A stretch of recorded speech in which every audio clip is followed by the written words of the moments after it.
더불어민주당 이재명 후보가 수도권 민심 잡기를 위한 총력전에 돌입했습니다. 서울 공약을 발표하기 전에 서울 집값 문제에 대해 사과했습니다.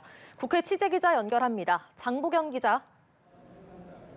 네, 이재명 후보 오늘부터 서울 경기 지역 메타버스 일정에 돌입했습니다. 서울이 최대 승부처로 꼽히는 만큼 설 명절을 앞두고 수도권 민심 확보에 사활을 거는 분위기인데요. 이 후보는 서울 공약 발표 전 사과부터 했습니다. 이 후보는 서울 시민들을 향해 집값 문제로 고통받으시고 민주당이 기대에 못 미친 점에 대해 실망하신 것 같다며 부동산 관련 고통에 민감하지 못했고 대응도 기민하지 못했다고 인정했습니다. 그러면서 내놓은 건 서울을 서울답게 만들 7가지 공약입니다. 청년들을 포함한 서울 시민들의 꿈을 실현하고 주거 안정을 위한 대규모 주택 공급 방안을 곧 발표하겠다. 철도와 도로의 지하화를 단계적으로 추진하겠다는 내용 등이 담겼습니다. 이재명 후보 오전에는 코로나19 위기 대응 특위 긴급 점검 회의에 참석한 뒤 긴급 기자회견을 열었는데요.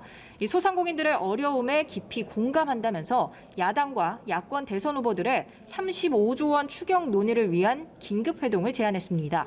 차기 정부를 담당하게 될 모든 후보들이 동의하면 예산 중 우선 35조 원을 맞춰 편성하고 세부적인 재원 마련 방안은 차기 정부 담당자들이 하도록 하면 된다는 겁니다. 아울러 합리적이고 유연한 방역 체계로의 전환을 정부에 건의하겠다고 했습니다.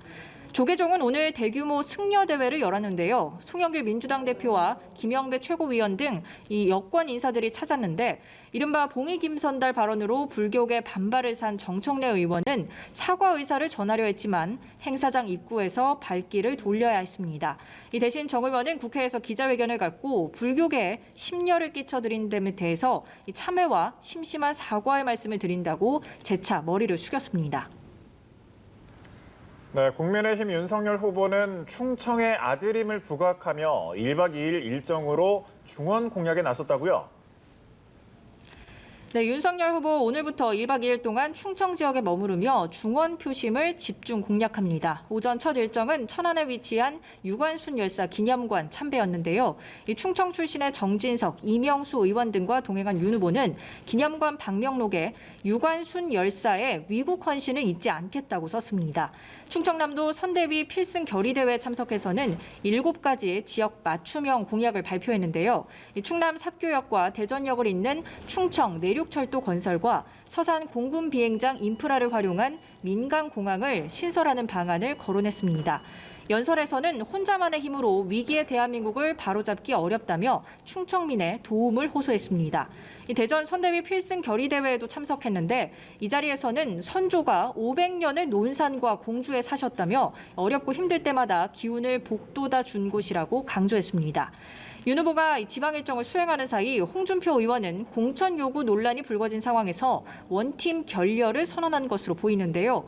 홍 의원은 모처럼 좋은 분위기에서 합의된 선거 캠프 참여 합의가 무산된 점에 심심한 유감을 표한다는 글을 SNS에 올렸습니다.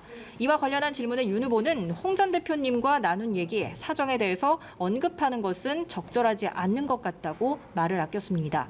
또 이재명 후보가 추경 회동을 제안한 데 대해선 선거를 앞두고 국민들이 진정성 있게 볼지 의문이라고 맞받았습니다.